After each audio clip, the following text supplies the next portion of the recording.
Hello, and welcome to Slate Money, your guide to the business and finance news of the week. I'm Felix Salmon of Axios with Emily Peck of Axios. Hey, Felix. I'm here with Elizabeth Spires, who writes the New York Times and is amazing. Hello. And we are going to talk about the FTC, run by Lina Khan, who has come out with a sweeping ban nationwide on non-compete clauses. We are going to talk about restaurant reservations and whether we should start having to pay for them. We are going to talk about the Biden administration's crackdown on airline fees and forcing airlines to give refunds. It's a good one. It's coming up on Slate Money.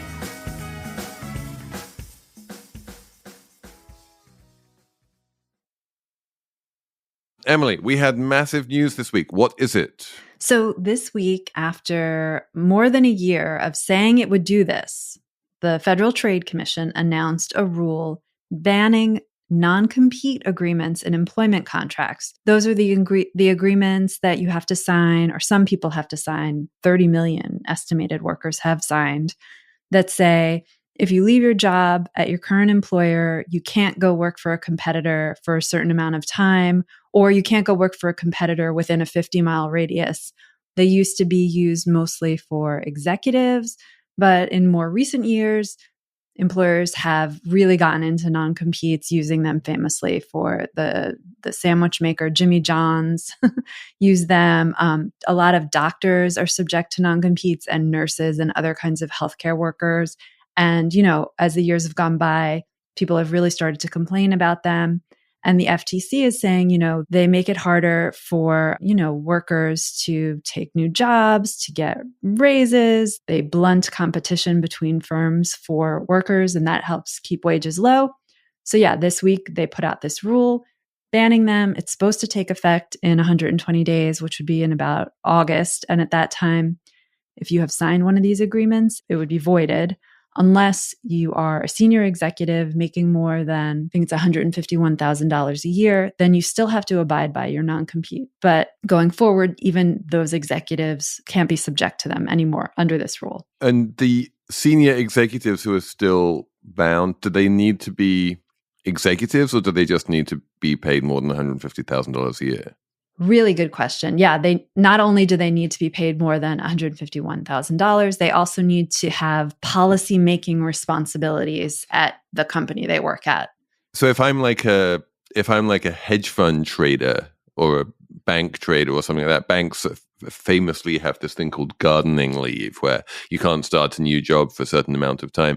That all basically goes away if those people weren't actual executives, which most of the time they're not. Yeah, according to this rule, although there's a whole separate conversation in the finance industry about whether or not this rule applies to them because of other rules and regulations in the finance industry. It's wild to me that like doctors have this. You would think that like in the healthcare industry and among doctors, at least normally they pretend that they're not competing with each other.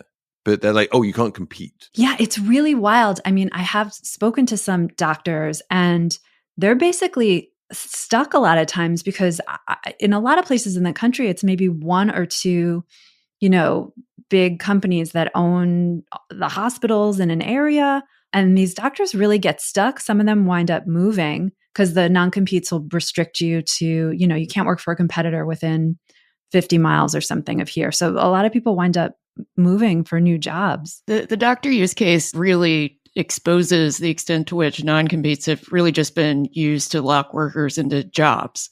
You know, in theory, they exist to keep people from walking off with trade secrets, but that just doesn't apply to doctors, I don't think. Yeah, you don't want doctors to have any secrets. So the counter argument to all of this is that the sort of free market conservatives like to argue that the non-competes are somehow good for workers in a roundabout way because they, you know, incentivize companies to invest more in training and educating workers, which is not an argument I buy at all. There was a conservative commentator in Forbes who wrote a whole column about why non-competes are good for workers and also good for corporations, obviously, but he made an argument partly around this idea of training and suggested that people who were trained by a company and then left were free riding on, the company's, I guess, the sort of educational services that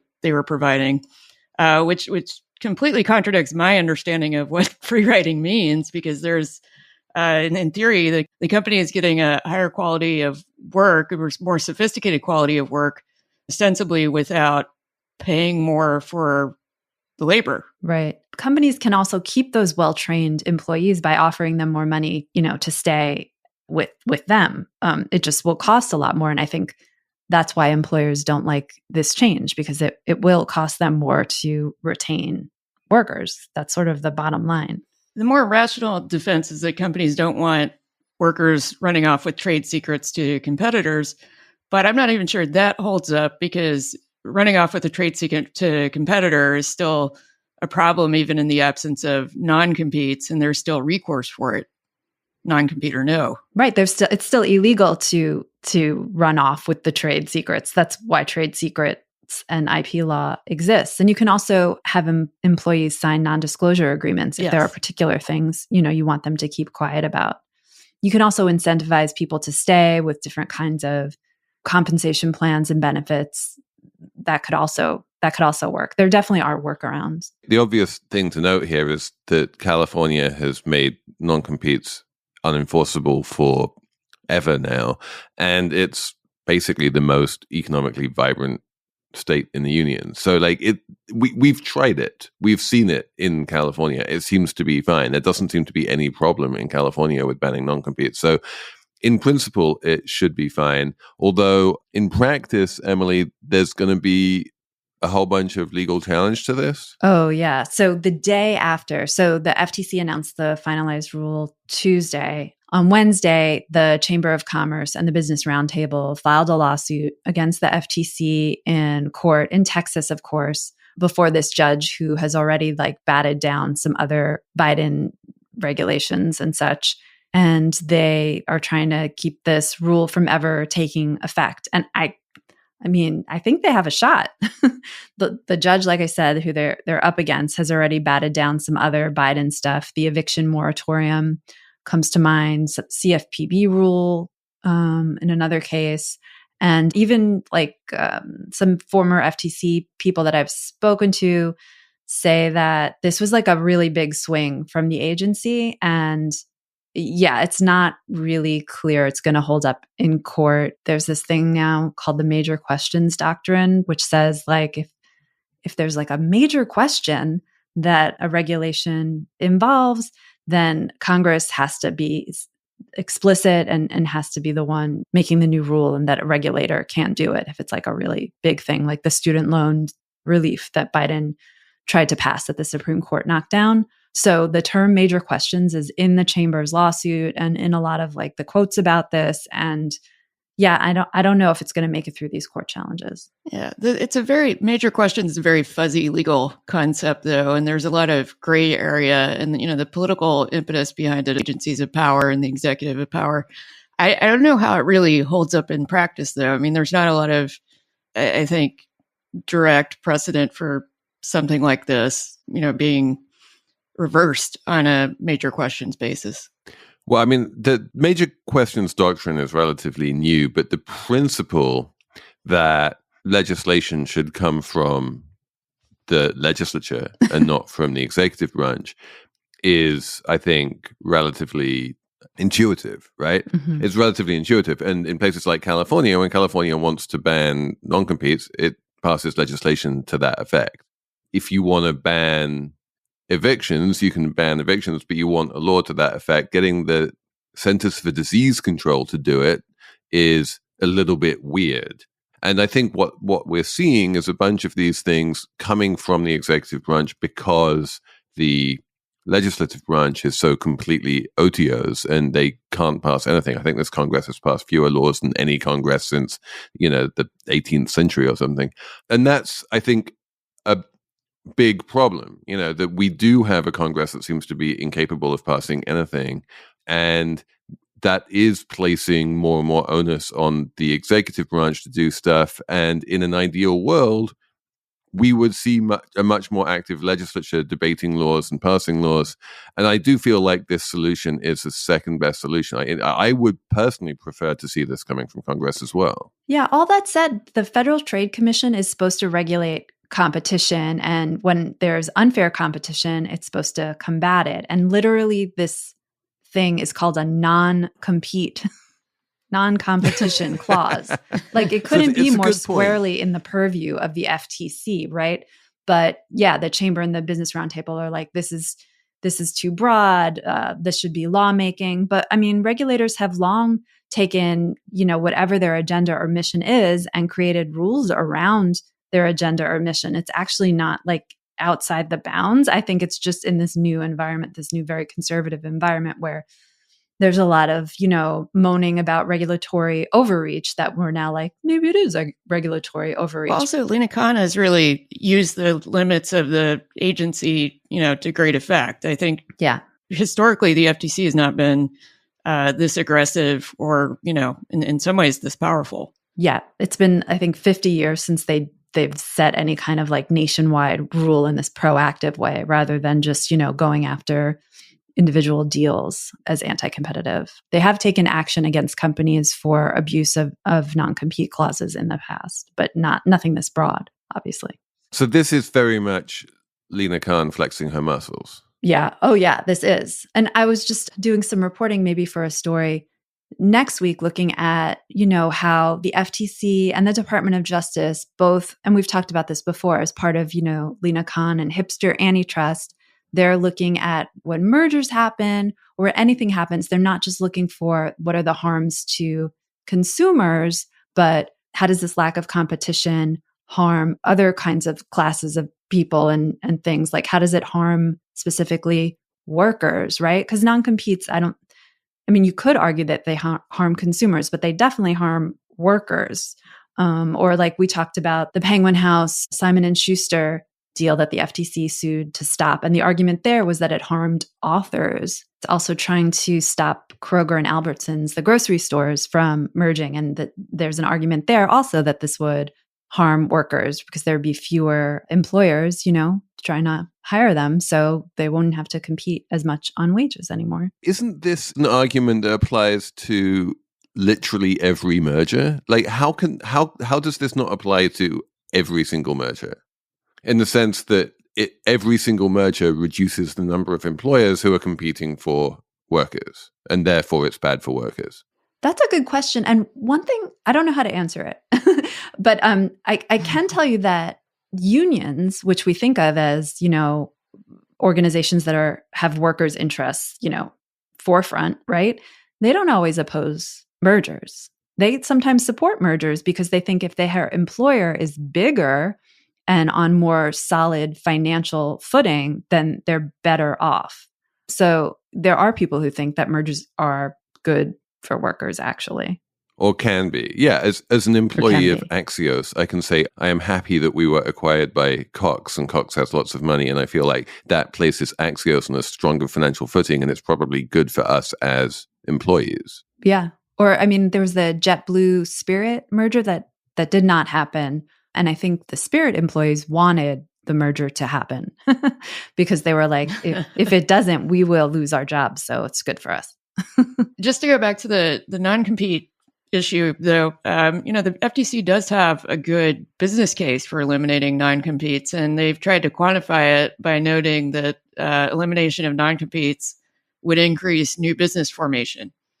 And I don't know if, that would happen in such a explosive way that it would satisfy the conservative opponents of abolishing non-competes, but it is, a good other side of the coin where not everything about abolishing non-competes is just about, preserving what's good for workers. It's also good for, more competition in the economy in general. Another argument against the broad ban is that it's too broad. Like I've seen some people say, even one of the FTC commissioners who voted against was like, I'm all for like restricting the use of non-competes, but this goes too far. Like there are some cases where we need them.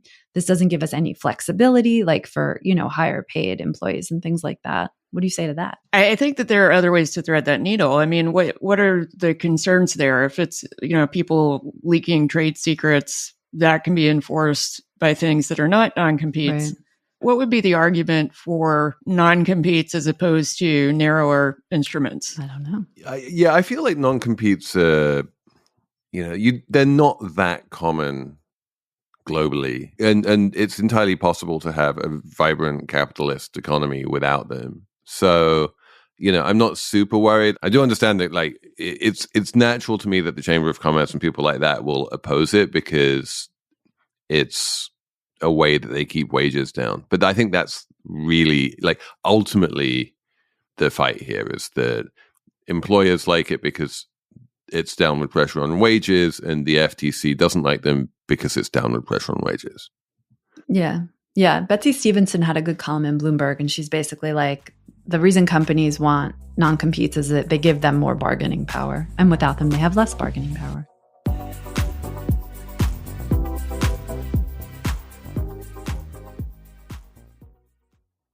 So before we get to the break, I want to tell you about Slate Plus today. Our Slate Plus segment is really good. We're talking about the TikTok ban that looks like it's actually happening, that Biden signed into law this week.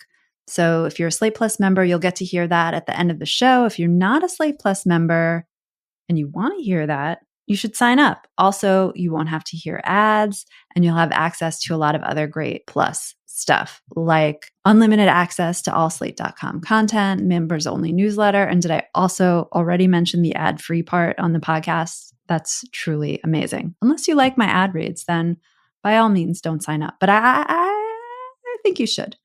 So sign up at slate.com/moneyplus. That's slate.com/moneyplus. When it comes to your finances, go for the credit card that's always there for you. With 24/7 US-based live customer service from Discover, everyone has the option to talk to a real person anytime, day or night. Yep, that means no more waiting for, quote, normal business hours just to get a hold of someone. We're talking real service from real people whenever you need it. Get the customer service you deserve with Discover. Limitations apply. See terms at discover.com/credit card.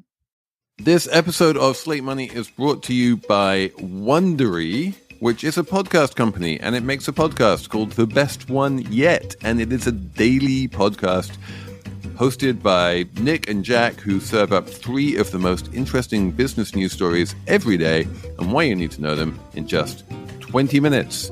Do you want to hear about the $100 wedding dress that saved Abercrombie, or which real tech acquisition is like Game of Thrones, or the one financial equation that can finally solve climate change? That's the kind of stuff you find on The Best One Yet. So be in the know this year by starting your morning with The Best One Yet every weekday. Follow The Best One Yet on the Wondery app or wherever you get your podcasts. You can listen ad-free right now on Wondery Plus. And for more deep dive and daily business content, listen on Wondery, the destination for business podcasts, with shows like The Best One Yet, How I Built This, Business Wars, and many more. Wondery means business.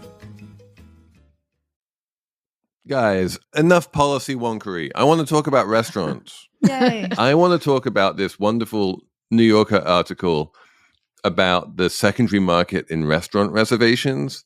And specifically, I want to talk about one number, which I was going to have in the numbers round. And then I was like, no, we have to make an entire segment about this, which is $1,050, which is the amount that a restaurant reservation at Carbone in Greenwich Village in New York traded hands for recently. And this is quite normal. This happens all the time. And just to be clear, this is just the reservation. This is just so that you can get in and sit down at the table. Then, once you're there, you then pay however many $100 for your meal. And Felix, tell people what Carbone serves. It's not like some exotic cuisine. It's like lasagna. It's a high-end red sauce restaurant. Unbelievable. It's an Italian restaurant serving good Italian food. I think we have to explain here for people who don't live in New York that Carbone is also a very sceney place. They have turned away Justin Bieber and Hailey Bieber because they didn't have a reservation. And it's a place where I think of it as sort of junior investment banker land, where people with a lot of money and a late night social life like to go. And it's really the food is good, but it's not about the food, really. It adds to the ridiculousness. The first thing we need to do is really underscore, especially in the case of Carbone. I think other ones, I'm not sure. Certainly in the case of Carbone, it's not about the food. It's not about the food at Rayo's, where, is another place that's famously impossible to get into. Like, I'm sure the food is good, but that is not the reason you go there. There are plenty of incredibly good Italian restaurants in New York where you can go, you can get a reservation, day of, no problem, have a delicious meal, probably spend a lot of money, but at least you don't need to worry about, can I get a table? And this is the fundamental reason why I think ultimately this whole secondary market and this whole Meshuggah is good. I think that if there's a whole scene around a place like Carbone, fine. Like, let the people who want to be in the scene buy and sell their reservations and play a game like that.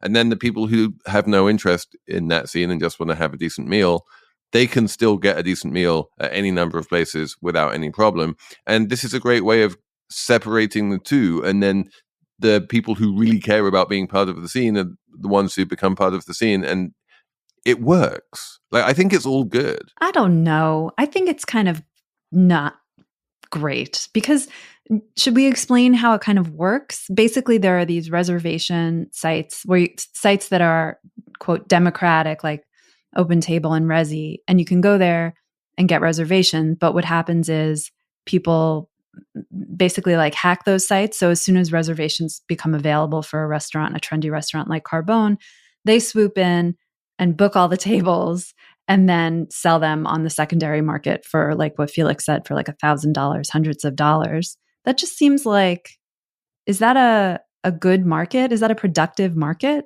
I think you've got a little bit of a discomfort with it because it's kind of like scalping, And we think of like ticket scalping as being unethical. And it's exactly what's happened in the concert ticket space, right? Or what's happened there for years and years. Right. So, Emily, the answer to your question is this is a really suboptimal way of doing things. There are much better ways of doing this. And the first is by using the price mechanism, which is it is undeniable that a reservation for 2 people at 8 p.m. on a Saturday is a more valuable thing than a reservation for 2 people at 5 p.m. on a Monday, right? And yet, both are priced at exactly the same price on Resi or OpenTable, which is 0. So what we should do, and I know that Resi tried to do this when it launched, and then there was a bunch of sort of blowback, and they wound up not doing it after a while.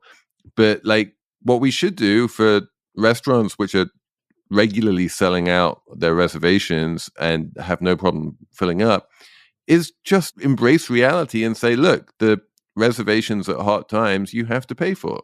Like, there's no shame in that. Yeah. And then the money would at least go to the restaurants who presumably are operating at pretty thin margins, right? I mean, instead of going to these scalpers in this whole roundabout widgety-wodgety system. There was one restaurateur who argued that it helped them turn over tables faster. Their argument was that it cut down on time between turning tables because people were willing to pay, more for reservations and they were less likely to bail on them or something like that. Well, no. Wait, Elizabeth, you're saying that yes, we should be selling reservations. Restaurants should be selling reservations. No, I'm just saying there's it's not totally disadvantageous to the restaurants for this to happen. Even if they're not getting the money for the reservations, they're still benefiting because they're faster turnover on the tables. No, I think that's wrong. I think that if the restaurant is selling the reservations directly, then that's absolutely right. It cuts down on no-shows and stuff. If the restaurant reservations are being sniped up and then sold on the secondary market, that's bad, because if they don't sell on the secondary market, then that is a reservation that is made and no one turns up, and that's bad that's really bad for the restaurant. You want to make sure that the reservation gets used, and if people are making free reservations and expire because I get your argument. I think that the article at least was really focusing on places like Carbone, where the demand is so enormous that scenario of people making a reservation not showing up, it's more this kind of thing that happens at a normal restaurant that doesn't have that kind of demand, and then it happens just by people who are making reservations over OpenTable or whatever. Broadly in alignment here, that selling reservations is a good thing, because if you have paid for your reservation, then you are more likely to turn up. And so then the only question becomes, who should be selling the reservations? And the obvious answer to Emily's point is the restaurant. They need the revenue. It's a great new revenue source for them. So any restaurant that finds itself booking out at certain times of day on certain days of the week, yeah, charge for the reservation. Go for it, people. And the other downside of the restaurant not making reservations anymore because they're getting hijacked by these third parties is that, and I don't know if this holds up for a restaurant like Carbone, but the author of the New Yorker piece was pointing out, like, back in the day when you used to have to call a restaurant to get a reservation, and restaurants had regulars that did this, they'd keep like a little file about their regulars, and they'd be like, they like this wine, or they order a lot of this thing or whatever, and they kind of like cater to them, So, but if you're selling reservations under like dummy names to random people, all that kind of service is sort of out the window. Exactly. A high-end restaurant really wants to know who's coming to dinner so that they can prepare for that person. And you can't do that if those people are buying on the secondary market. But if they buy the reservation on the primary market, it's fine. And the other way to do it, by the way, you don't need to sell the reservation directly. The other way you can do it is what Talk does, which is you sell tickets, basically, and you pay for the meal in advance, and a meal at 8 o'clock on a Saturday is going to cost more than the same meal at 5 o'clock on a Monday. And that also works. You just need to know who's coming and they need to pay. I was going to say, what about the Wendys methodology, where you do surge pricing for the meals? Like, why don't we see more of that? I mean, I guess we see that with like happy hours and That's exactly it. It's surge pricing. And people hate surge pricing, but that's exactly what it is. One of the more fascinating things about this piece to me was this sort of vein of entrepreneurship of people who were just sort of in their spare time snapping up these reservations and then reselling them. Yes. There's a guy who's, and I refuse to believe that this is not a totally made up name because it sounds just a little too New Yorky, Nicky DiMaggio, who otherwise in his day job owns a waste management company with like 40 garbage trucks. And he apparently just makes tons of money now getting reservations for, D-list celebrities and rich people. So it actually encourages new business formation, as the kids say. But yeah, support your local restaurants, folks. And if there's a restaurant that's constantly booked out by a bunch of overpaid 27-year-olds, just support somewhere else that serves better food and that needs your custom more. Don't pay $1,000 just for the privilege of eating lasagna. That is just bananas. Do you know how cheap it is to make lasagna? Which is called the Olive Garden. It's a new Italian restaurant, and it is so popular that they have had 45-minute waits at lunch and dinner.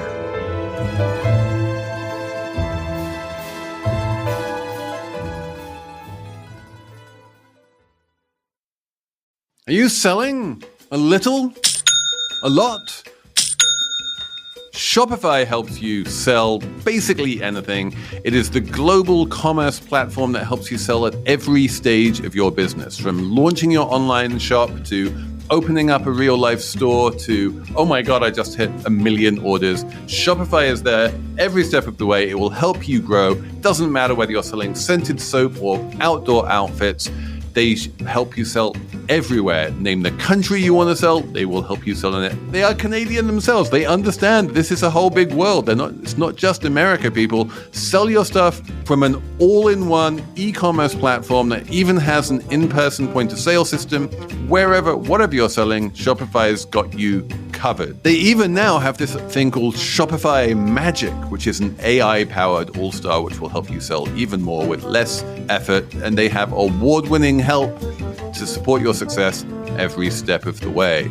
Sign up for a $1 per month trial period at shopify.com/money, all lowercase. Go to shopify.com/money now to grow your business no matter what stage you're in. Shopify.com/money. Apple Card is the perfect cashback rewards credit card. You earn up to 3% daily cash on every purchase every day. That's 3% on your favorite products at Apple, 2% on all other Apple Card with Apple Pay purchases, and 1% on anything you buy with your titanium Apple Card or virtual card number. Visit apple.co/card calculator to see how much you can earn. Apple Card issued by Goldman Sachs Bank USA, Salt Lake City branch. Subject to credit approval. Terms apply. This podcast is brought to you by Progressive Insurance. Whether you're driving, cooking, or doing laundry, Progressive knows the podcasts you listen to go best when they're bundled with another activity, much like how their Progressive home and auto policies go best when they're bundled. Having these two policies together makes taking care of your insurance easier and could help you save too. Customers who save by switching their home and car insurance to Progressive save nearly $800 on average. That's a whole lot of savings and protection for your favorite podcast listening activities, like going on a road trip, cooking dinner, and even hitting the gym. Yep, your home and your car are even easier to protect when you bundle your insurance together. Find your perfect combo. Get a home and car insurance quote at Progressive.com today. Progressive Casualty Insurance Company and Affiliates. National average 12-month savings of $793 by new customers surveyed who saved with Progressive between June 2021 and May 2022. Potential savings will vary. Let's talk about airlines. We now have a new rule, not from the FTC, but from the Department of Transport, saying basically that, well, what does it do? Elizabeth, bring me up to speed. So it basically ensures that airlines have to give cash rebates or cash refunds for flights that are delayed over 3 hours if they're domestic, over 6 hours if they're international, and for cancellations. And they also have to disclose things like change fees up front. And, this feels like a very smart policy move, because if you think about something that's maybe bipartisan and universally popular, it's not having to deal with hidden fees from companies. So, and airlines are not, generally not people's favorite kind of customer-facing business to begin with. So, yeah, this is broadly popular with everyone except the airlines. And the thing that I like about it is the refunds have to come automatically. You don't need to ask for it. And that's even better than the European law. The European rules are relatively strict about you have to give refunds if this happens and if that happens. But the customers still have to know about that and ask the airline for the refund. In this case, the refund just has to automatically appear on your credit card, whether you ask for it or not. And I really like that, because it's you basically lose the ignorance tax for people who don't know about the rule. Yeah, it seems like a real no-brainer.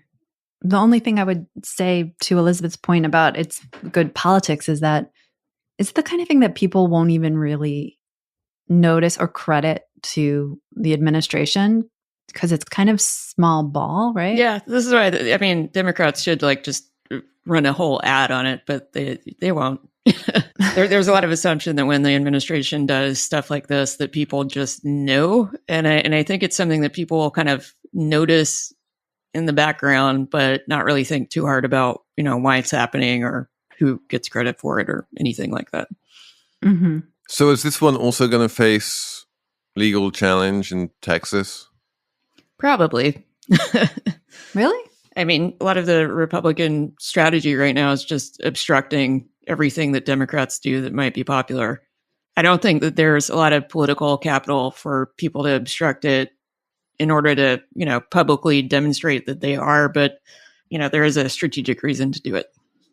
It's harder to confuse people about this. There is a new rule from the Consumer Financial Protection Bureau that would limit credit card late fees, limit them to $8 from what they are now, which is around $31. And the financial industry is fighting it tooth and nail. And they did file suit in Texas, I believe, on that. And they're trying to argue that it's worse for consumers somehow to have the lower late fees. And I feel like just the way these financial regulation battles work is that they will convince some people that it is somehow better to have higher late fees. But on the airline junk fees, I think because people are so familiar with just the whole rigmarole of fees and flying, that it would be harder to sort of confuse the issue, right? I think also people are so frustrated with customer service, with airlines and telecoms and so on, just not having to call anyone when these things happen, I think is a big relief for a lot of people. But it's going to cause inflation. Yes. Right? The whole point is that we're going to be more likely to be bundling the fees into the price of the ticket, since it's also as official airline price inflation does not include fees and only includes the price, then suddenly it's going to look like airline tickets cost more. And yeah, insofar as airlines have to start paying significant cash refunds to thousands of passengers who are delayed that they never used to pay anymore, that too is going to increase their costs, and that is probably going to increase ticket prices. So I think it is intuitive to me that this rule will make it more expensive to fly. It'll just be more transparent and less annoying. Well, and in theory, it'll also make it more reliable to fly, because that heavily incentivizes the airlines to really fix their delay and cancellation problems. Yeah, I'm not sure I buy that one. Like, airlines have a massive cost to delays anyway, even without refunds. That they always, if an airline has a flight that is 5 hours delayed, that winds up costing them a huge amount of money in like labor and in the planes being in the wrong place and for them. And the efficient airlines try to save money by not doing that. And yeah, at the margin, this will make it even more expensive, and so they'll have even more of an incentive not to do it. But yeah, like, delays happen, and yeah, they just wind up getting built into the price now because they are going to be even more expensive for the airlines. So would you guys rather see ticket prices just go up and fees go away? Yeah. We've had this discussion on the pod when we were talking about Danny Meyer and his move to all-inclusive pricing in restaurants. And it seemed like a great idea. And then everyone complained about it, and he rolled it back and he said, oh, never mind. In principle, like, that's not good. You want to be able to know how much something costs before you pay for it. But we live in a country where the convention very much in almost everything is that everything winds up, not everything, airlines don't generally, but most things in like stores show a pre-tax price, and then the price you actually pay is more than the price that is on the sticker. And that whole sort of weird bait and switch is so internalized in the American psyche that I think I like to think that it's cheaper than it actually is, because then it feels cheaper or something. I also think people are pretty infuriated when they look at their, cable or cell phone bill and see fees tacked on, or like $20 for something that is inexplicable. And I do think they sort of do think about, the cost of these things, even if they're not explicated in the total price. The Biden administration is also going after the resort fees. I don't know if they've passed any rules around that yet, but I know that last year there was talk of not only restricting the airline junk fees, but also the hotel junk fees. The hotels pushed back and they said resort fees are meaningful. Yeah, the resort fees at hotels, people really hate those. So I do think there's a distinction to be made between fees, taxes, and tips. And the Biden administration seems to be going after the fees and not like the taxes and the tips. But in my mind, they're all similar. But convention is, yeah, we will pay the tip separately, we'll pay the tax separately, but just don't do fees. Right, fees but if bad. what you were saying earlier, that like we say we don't like fees, but we also don't like when the prices are higher, and kind of prefer to live in this like illusion fantasy world where we think the prices are lower, so that when the fees get tacked on, it's like a whole different mental thing. That sounds a lot like the girl math that was like a thing a few months ago, right? Where like, you say like, oh, I just returned these pants that I didn't want. Now I have an extra $100. It's like a bonus, stuff like that. Girl math, it was called. It kind of feels like the whole economy runs on girl math when you think about it. It really does. I was just looking for a hotel room in San Francisco on a website which does a pretty good job of showing like the all-in cost, but it also shows the headline cost. And all of these hotel rooms, they're like $117 after tax and fee. It's $290, and you're like, what? It makes no sense. We should have a numbers round. Elizabeth, what's your number? My number is 5, and that's the number of euros that it's going to cost you to visit Venice for the day now, because Venice is dealing with I think somebody referred to it as over touristing. There are 20 million tourists in Venice last year. And there's just not, I guess, infrastructure or the capacity to deal with that kind of influx. So now they're charging a fee to visit. And I guess this is kind of like congestion pricing in Manhattan, where the idea is that maybe people will not just show up spontaneously if they know they have to pay something for it. This is like experiences in person are just becoming more and more expensive because the demand is so high, like concert tickets, cool restaurants, going to Venice, surge pricing. I mean, Manhattan's doing it now, right? With charging cars higher fees to come into Manhattan during rush hour. Everything's surge pricing. It's crazy. Well, yeah, and I'm in favor of this. Like, yeah, use the price mechanism to reduce the overcrowding. Venice does a relatively good job of limiting the number of hotel rooms. But yeah, a whole bunch of people just come in from out of town for the day, often on cruise ships, although they're also doing a pretty good job of reducing the number of cruise ships. And it's those people who aren't staying in the Venice hotels who are causing most of the crowding. And asking them to pay €5, and if that helps to pay for, the very expensive project of keeping Venice above water and defraying some of the costs of all of the tourism, yeah, I'm all in favor. Yeah, but if you keep using the price mechanism for everything, I feel like you're creating a world that's really geared, I mean, it is already, but really, really geared to the higher income people. And it's just making things more unequal. If we're really looking to surge price like a city or parks or, where does it end, Felix? Where does it end? Where does it end?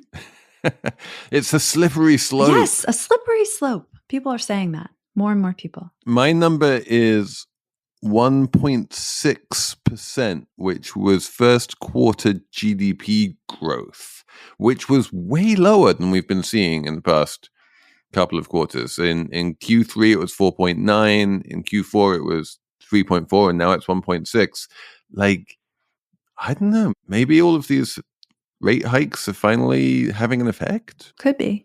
Neil Irwin of Axios says under the hood, it's not as bad as it seems. I will trust Neil on this one. He knows much more about such things than I do. Emily, what's your number? Okay, this might be unconventional, but my number is 1906L. Is that a license plate? Is that an Elon Musk kid? All right. That's a good guess. It's the name of a New Balance shoe coming out in August that has gone viral. And that is because it looks like a penny loafer crossed with a sneaker. Jacob Gallagher in the Wall Street Journal calls it a snofer. A snofer. GQ calls it deceptively normal. And it is, I guess, the latest example of two trends: ugly sneakers, which are popular, and work appropriate sneakers, which is a thing I don't think we've talked about, but how it's okay now to wear sneakers to work, right? So anyways, it's kind of ugly. People can go look at it online and tell me what they think about the snofer. How much is it? That's what I want to know. It's unclear. It doesn't say. None of the marketing materials seem to tell me the price. So I don't know. There's a similar suede loafer from Loro Piana that costs like $1,000, but knowing New Balance, it's probably costs a lot less. The New Balance one looks so much like a sneaker in terms of the materials. It just looks like, a sneaker mated with a boat shoe and then mutated into something. I can't imagine wearing it with a really nice work outfit or a suit or something like that. It's very dad shoe is what the people are saying. But I think that's pretty insulting to dads. I don't know. Some of them dress well. I just looked this up on the internet on a site called kicksonfire.com, and I have no idea whether they're reliable, but they reckon it's going to have a retail price of $150. Very reasonable for a snofer. I mean, can you find a snofer for less than $150? No, you can't. I doubt it. Okay, on that note, I think we're going to wrap it up for this week. Many thanks to Jared Downing and Cheyna Roth for producing. Many thanks for sending us your emails on slatemoney@slate.com. And we will be back on Tuesday with a Money Talks with Emily. Tell me who. I talked to Jen Murphy. She's a longtime columnist for the Wall Street Journal who writes about people's workouts. So she has been, for 20 years, she's had this column for the Journal where she talks to executives and all kinds of people about how they fit exercise into their daily lives. And it's a really good conversation for anyone who loves to work out or wishes they love to work out, Jen is awesome, and you should listen. Brilliant. Looking forward.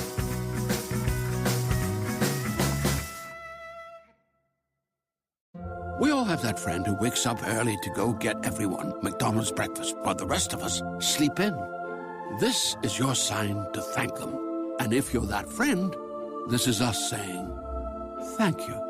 Just a friendly reminder that right now, get any size iced coffee before 11 a.m. for just 99 cents. And a satisfying sausage McMuffin with egg is just $2.79. Price and participation may vary. Cannot be combined with any other offer or combo meal. Ba-da-ba-ba-ba.